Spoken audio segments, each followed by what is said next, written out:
All right, welcome back. Now, we certainly learned over the past few months that attorney Brooke Goff of the Goff Law Group certainly has a passion for baking. Yes, everything she makes looks so amazing. This month, she taught Melissa Cole her pumpkin cookie recipe. Take a look. Hi everybody, we are baking with Brooke Goff today, and we're sort of embracing the season with some pumpkin-inspired cookies. Chewy pumpkin cookies, because the only way to eat, I'm not a huge pumpkin fan, full disclosure. I love it. You do? Yeah, it's, you know, everybody gets so excited around this time of year. Coffee, just nutmeg's not my thing, pumpkin spice isn't my thing. I'm all for the smelling it in the candles and making it. People love my cookie, but I'm not.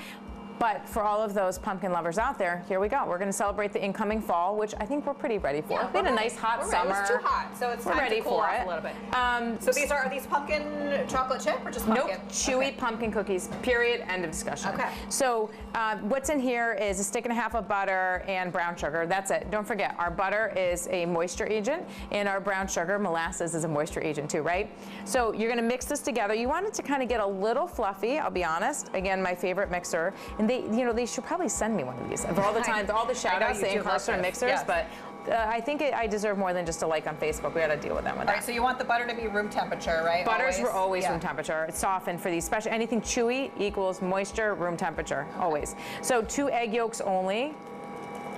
And just, they say one, it doesn't make a difference. And large eggs, don't use XL eggs. They're not really, that recipe doesn't really call for that. Just let it kind of get crazy. Now, you want to mix your eggs. Let them go, because the eggs are actually, they serve a lot of purposes, but one is they bring it up and they make it all fluffy. You want to mix the egg in before you add anything else, because the next ingredient we're going to be adding is vanilla. Okay. So you don't want to add eggs that are really runny and egg yolks and then vanilla on top of it. It doesn't work out well. So see how it's getting like all nice and fluffy? Yeah, looks good. That's your egg. And now that it's absorbed most of that moisture, we're just going to add our vanilla, which, by the way, one of my clients made this for me and dropped it off. Oh, I love that. I can smell it. You can smell it like through the thing. So she made this. She makes it. I came on here last year and I said I needed a refresh, and she brought me more. So it's great, and I mean it's nice and like alcohol-y tasting. It's nice. So we're kind of just letting it kind of go to town, right? Da da da da da. So in this we have our dry ingredients here, which the recipe will be posted, and the only thing that's missing out of here is my pumpkin pie spice, which we're going to throw in here. Pumpkin pie spice, okay. This is a ball whisk. I swear by these, by the way. That really incorporates all the dry ingredients together. It does, and it doesn't throw it out, see? Yeah. It kind of circulates it all to the middle. That's why the little rubber weighted ball's in the middle. Now, couple things. One is if you're going to make apple pie or pumpkin pie or anything that needs pumpkin pie spice or apple pie spice, get it now. They run out by September. It does sell out. I've noticed that. By the time we're in September, it sells out, and you're not going to get your hands on any of it unless it's like the $25 organic stuff at Whole Foods, which nobody wants. I mean, that's ridiculous. So if you find that I always turn it down to low before I put in my my dry ingredients, but this recipe, so this is pureed pumpkin. Now, most people just scoop it out and down. You have to dry it. You should not cook. You have to dry it. You have to take a plate. You have to flat it out flat. You have to take a paper towel. It should be no less than 5 to 7 paper towels at one at a time. And you need to take all the moisture out of it. Like, feel this. I was wondering actually. It's like almost like fruit belt now, right? Yes, okay. So it's too much. The cookies will never come together. It won't happen. So what I do is I usually dry it and then I let it aerate for like a few hours after. So right now we're going to add that to our. So how much would that come down to? Is that like a cup? It goes from a half to a quarter. Okay. That's how much of a difference it takes when you take out the moisture. It's a lot. Now you're going to start smelling the good stuff, right? Smells really good. So we're going to add our dry ingredients now. So over here on the side, we have some pumpkin pie spice and sugar. Okay. That's to roll the cookies in. Nice. Okay.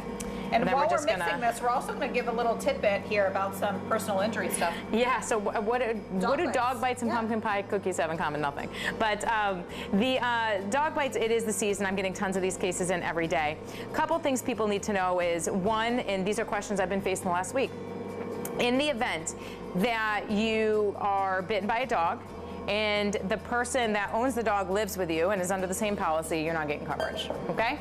So understand that in order to be able to put in a homeowner's insurance claim, there's typically some language in there that says you residents do not collect under the homeowner's insurance policy. So if the person owns a dog, came to your house, the dog bit you, and they have coverage, that's fine. But if you live with someone and their dog bites you and you're under the same homeowner's insurance policy, it's never gonna happen for you. Dog bites are strict liability in Connecticut. So unless they can prove that you provoked the dog in some way, which is hard to do, we go right to damages, and they're very dangerous for insurance companies. This is why you need a lawyer, right? Because normal people don't know this stuff, and then you don't know what to do with it when you know it, right? So what happens, you get bit by a dog, always call animal control. That should be documented. It also gives us the information for the owner of the dog, which makes it easier to track down insurance in the event that you're injured. So that's the first step, always call animal Always control. call animal control. Always 911 will get you animal control, whatever the case might be. Now, people are like, you just want them to do that for claims. No, I want them to do it because there needs to be a record of bites. So if that dog bites a little girl or a little boy down the road, we know that that dog has a bite history. Some people don't want to call because they're afraid that, I'm just going to turn this off, they're afraid that the dog's going to be put down. And all the time I've been doing this, I've seen one dog get put down, and it's because the child barely made it. Okay? Most of the time, I've seen dogs bite people 7 times, and they're still walking around the streets of Hartford, wherever they are. I'm telling you, it happens all the time. Most of those people don't have insurance. So if you have a dog, your dog can bite someone. Newsflash. I don't care how nice they are. Okay? Always inform your insurance company of the dog and the type of dog. Don't lie. And let's say you do a DNA test and it's 95% pit bull and 5% Chihuahua. Don't say it's a Chihuahua. They're going to, I'm telling you, those things will come back and, no pun intended, bite you, because at the end of the day, you will not be able to get collection, be able to be protected from your insurance, and that's a problem. Famous last words for people in dog bites are, my dog will never do it. They do. You just don't know, right? Strict liability in Connecticut is why you need a lawyer. All we do is present the medical bills and what you claim for damages. The jury doesn't care whether the person was negligent or not. They don't even get to hear that. They just hear the damages and they award a number. Big, small, in the middle, doesn't matter. So they're dangerous for insurance companies. The right lawyer will get the case in front of the insurance company, will get the insurance company scared, and in turn, they will take it seriously, and they will pay you something just quicker rather than later. All right, great tips. Sure. We're just about out of time, so basically you'll roll this. You're going to roll these into little balls. Yep. You're going to roll it into the sugar pumpkin pie spice mixture. You're going to bake them for 12 minutes on 350. We're Yep. done. And then there's our finished product. They look incredible. So they're soft and chewy. They are. So these are not a cookie that are going to be flat. These cookies have like little humps in the middle of them. They definitely are like going to be a more homemade looking cookie, but they're delicious. And they're so chewy in the middle. They're nice and dense. They're really nice. I love it. Thanks. Happy fall. Yes, happy fall to you too. Too bad we don't have scratchings enough.